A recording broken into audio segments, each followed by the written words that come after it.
Bienvenue dans cette plongée dans les révélations choquantes sur les réalités de l'immigration au Canada. Est-ce qu'il s'agit de faits ou de mythes? On entend de tout. Les immigrants volent les emplois. Ils ne parlent pas la langue. Ils finissent tous au chômage. L'amour au Canada? Une mission impossible.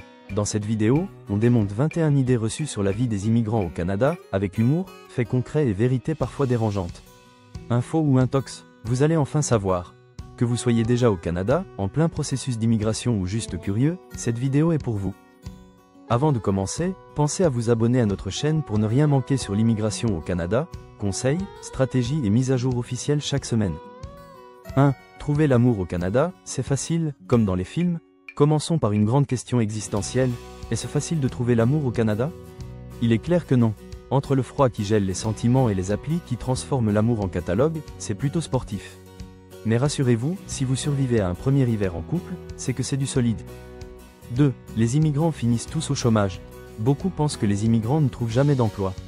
Faux. Oui, l'intégration peut prendre du temps, mais après quelques années, leur taux de chômage se rapproche de celui des Canadiens nés ici. L'adaptation prend du temps, mais elle fonctionne.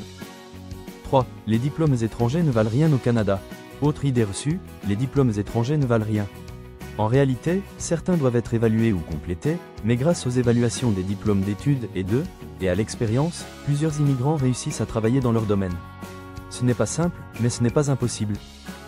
4. L'immigration coûte trop cher aux Canadiens. Les immigrants coûtent cher, une phrase qui revient souvent. Et pourtant, les chiffres prouvent l'inverse.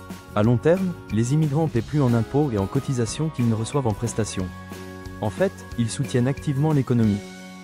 5. Les immigrants sont plus stressés et anxieux. Oui, immigrer, c'est un choc émotionnel. Beaucoup de nouveaux arrivants vivent du stress, de l'isolement ou même de l'anxiété. Mais avec du soutien et de la stabilité, leur bien-être s'améliore.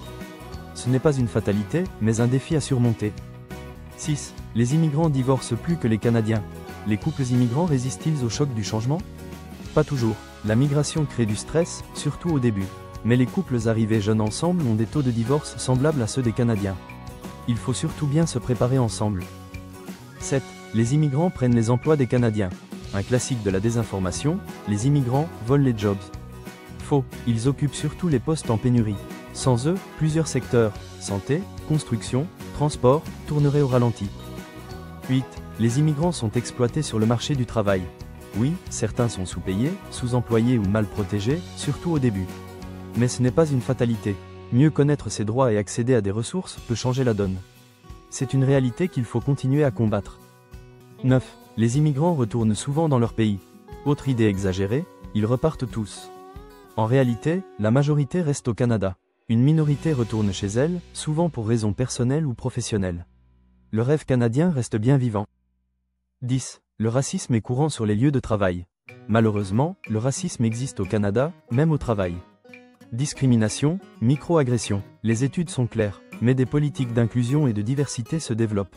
Il y a encore du chemin, mais aussi de l'espoir. 11. Les immigrants doivent forcément retourner aux études pour réussir au Canada. Ce n'est pas toujours nécessaire. Certains domaines exigent une formation ou une équivalence, mais beaucoup exercent sans devoir tout recommencer. Cela dépend du secteur, du profil et des exigences provinciales. 12. Les immigrants qualifiés, médecins, avocats, ne peuvent plus exercer leur métier au Canada. C'est difficile, mais pas impossible. Pour les professions réglementées comme médecin ou avocat, il faut repasser des examens, suivre des formations ou faire des stages. Long chemin, oui, mais ceux qui persistent réussissent. 13. Il est presque impossible pour un nouvel immigrant d'acheter ou de louer un logement au Canada. Ce n'est pas impossible, mais c'est compliqué.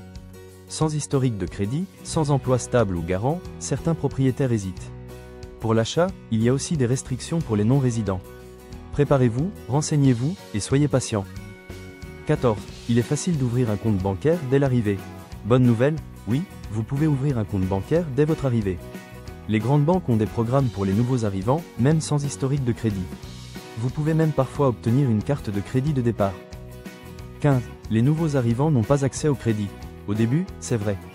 Mais des solutions existent, carte de crédit sécurisée, petit plafond, paiement à temps. En quelques mois, vous pouvez construire un bon dossier de crédit et accéder à davantage d'options financières. 16. Les propriétaires refusent souvent de louer à des immigrants. C'est un défi courant, pas d'historique de location, pas d'emploi canadien, et certains locataires deviennent frileux. Mais avec des références solides, une lettre d'embauche ou un garant, il est tout à fait possible de louer, même à votre arrivée. 17. L'assurance santé est gratuite pour tous dès l'arrivée. Pas tout à fait. Selon la province, il peut y avoir un délai. En Ontario par exemple, vous devez attendre 3 mois pour accéder à l'OHIP. Une assurance privée est souvent nécessaire en attendant votre couverture publique. 18. Les immigrants sont mal assurés ou non assurés. Beaucoup de nouveaux arrivants négligent l'assurance, santé, logement, voiture, responsabilité. Pourtant, un pépin peut coûter très cher. Heureusement, plusieurs compagnies proposent des protections adaptées dès l'arrivée. 19. Les études sont gratuites au Canada.